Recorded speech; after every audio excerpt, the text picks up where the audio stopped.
So, you think that each match you play in Black Ops 6 doesn't already have a predetermined outcome that's designed to engage you more? Well, you're in for a real treat. Activision gave a live presentation that specifically addressed the systems and algorithms they use in the background in order to drive and personalize player engagement, and that's exactly what the presentation is called. Consider this a crash course in how Call of Duty's matchmaking algorithm is rigged. This presentation happened back in 2019, which was the year where the game's matchmaking and the entire way the game felt suddenly shifted. And now, through some digging, we finally have some answers. Call of Duty 100% measures player engagement and uses that measurement within the matchmaking to rig the game to drive player engagement. This information is incredibly complex, but bear with me, because I'm going to break it down in a way that even the most casual of gamers can understand what exactly is manipulating you within Call of Duty. Once you understand some of the science behind machine learning, you'll truly get how this game is not as fair as it's cracked up to be, and you'll also feel like that one movie hacker that knows everything about computers. This is a comprehensive guide, using Activision's own published information about Call of Duty, about how the algorithm measures your engagement, runs simulations, and manipulates you into whatever state it wants. Run these clips from the presentation. What is the best path for me to send a user? What we use is Monte Carlo tree search. Monte Carlo tree search really helps us with that, because we don't have to come up with like a player model. Like we don't have to come and say, here's how the player is going to behave, here's how players think. And this is designed for a big search space. You guys are probably thinking, oh, you guys have like so many different paths, so many different states. A Monte Carlo tree search really can deal with that. Here's a quick review how Monte Carlo tree search works. So we have those 4 distinct phases: selection, expansion, simulation, and backpropagation. So in selection, you're in a state, and then we're going to look ahead and see, where do you want to send this user to? So this is the path that we're navigating. Some paths are better than other paths, and so we're going to explore only the good paths.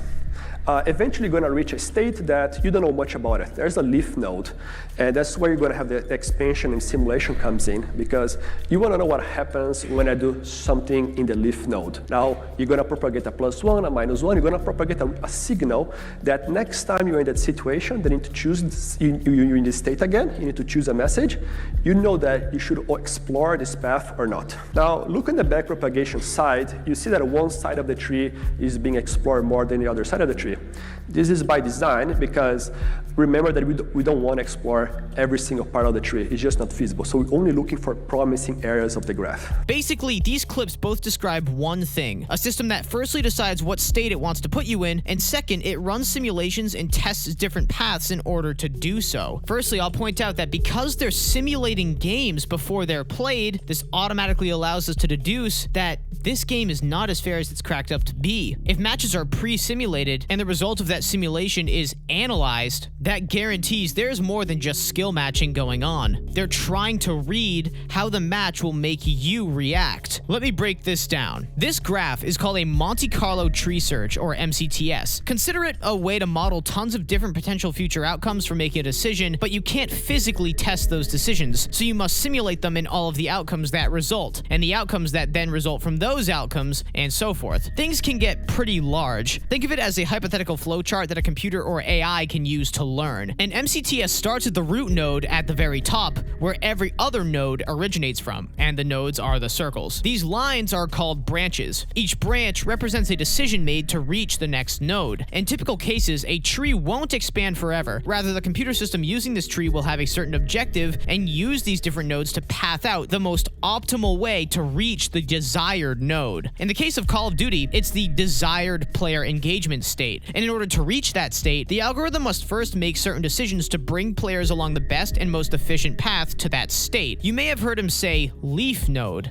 A leaf node is where the Monte Carlo tree search, or MCTS, stops. After the tree stops, the next step is simulation, which essentially just predicts the result of making a certain decision after the leaf node that we cannot know for certain. The more simulations that are run, the more accurate the tree becomes. In this case, they're simulating a full match of Call of Duty. For example, consider an MCTS for a game of chess. You start out with the first couple moves, and there are tons of possible moves. However, before you make a decision, let's say you question what will happen 5 turns after this one choice. Well, what will happen is multiple nodes will be created once the simulation takes place. If you move one of your pieces, the opponent can move any of their pieces anywhere. So say that creates multiple nodes. From there, you can make another move, and your opponent makes a move, which then creates a huge tree of potential outcomes. What machine learning models try to do do is to find the best possible outcome in most likely scenario and how to react regardless of the tree. For example, if you had a Monte Carlo tree search for every single possible game of chess that could be played that was flawless and accounted for every single possible combination of moves, you'd basically have an unbeatable flowchart for how to win at chess every single time. This is kind of just a visualization of the human brain trying to predict something. When we make a choice, someone else can make a huge variety of choices, and it's sometimes predictable and sometimes unpredictable. Any good competitor would know how to anticipate multiple different outcomes and know how to react to it. This is essentially how machine learning models learn how to simulate and predict outcomes within a certain system. Knowing what you know now, we can now apply this to Call of Duty, as this is the exact context the guy explaining the tree is talking about. He's speaking about how machine learning models, which is probably the AI given this is 6 years ago, adapt to and predict your player state and learn how to bring you along the best possible path to keep you engaged. What I find most interesting about this presentation is that most of the time, the guy speaking about the system mostly excludes the part about the game rigging matches, and more so just talks about different advertising messages, quote unquote, like trying out this new content, being flashed this skin in the shop,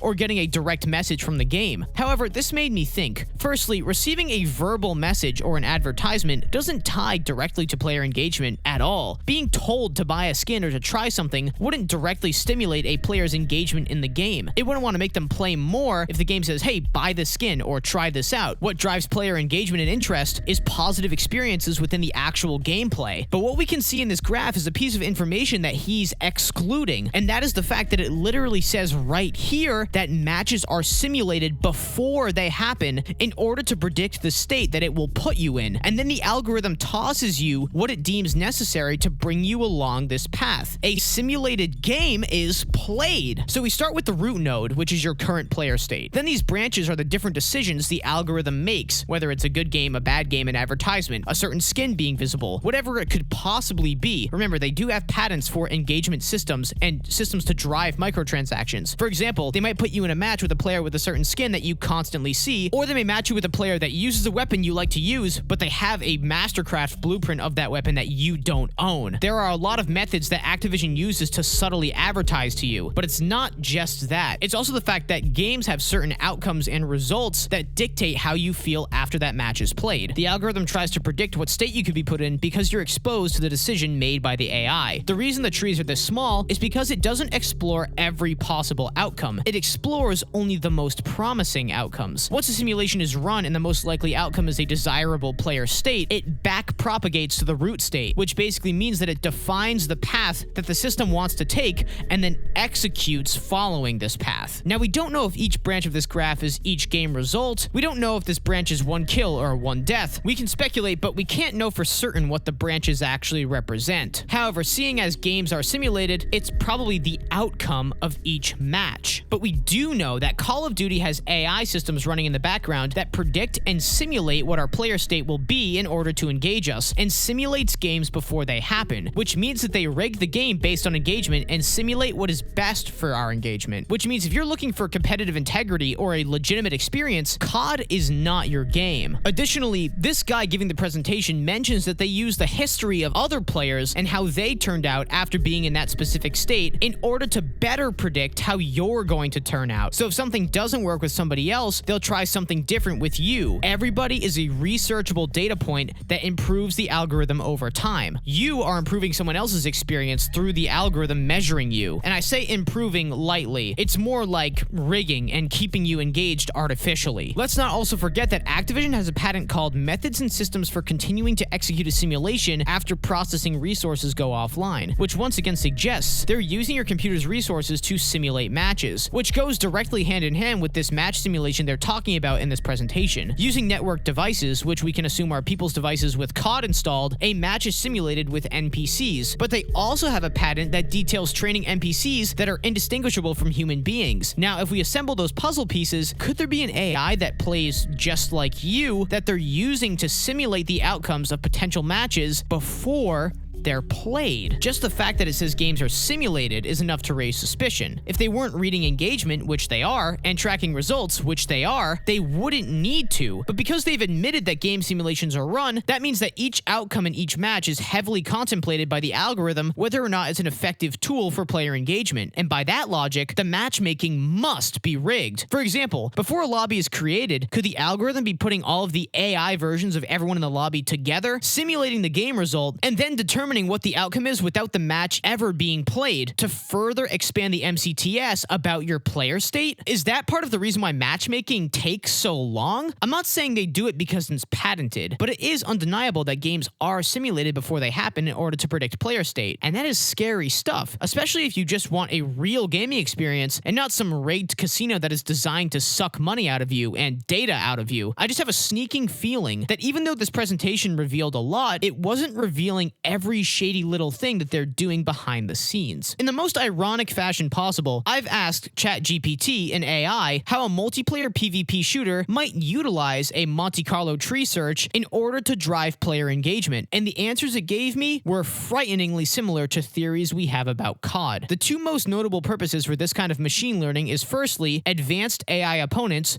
or bots that feel real, which is literally a one-to-one of this patent, and second, adjusting difficulty for competitive mode, or dynamic difficulty adjustment, or DDA, which is basically just skill-based damage, rigged spawns, etc. Anything to make the game tougher to win for players that are performing better than others. This perfectly resembles a patent about manipulating in-game parameters in order to balance out matches we nicknamed Team Coup. If you want to know more about Team Coup, watch the video I'll flag in the corner. And when I asked ChatGPT how DDA could be effective, guess what it brings up? Skill-based damage. Or how about environmental adjustments? Perhaps like this clip right here where the game blocks a Semtex with a giant plane?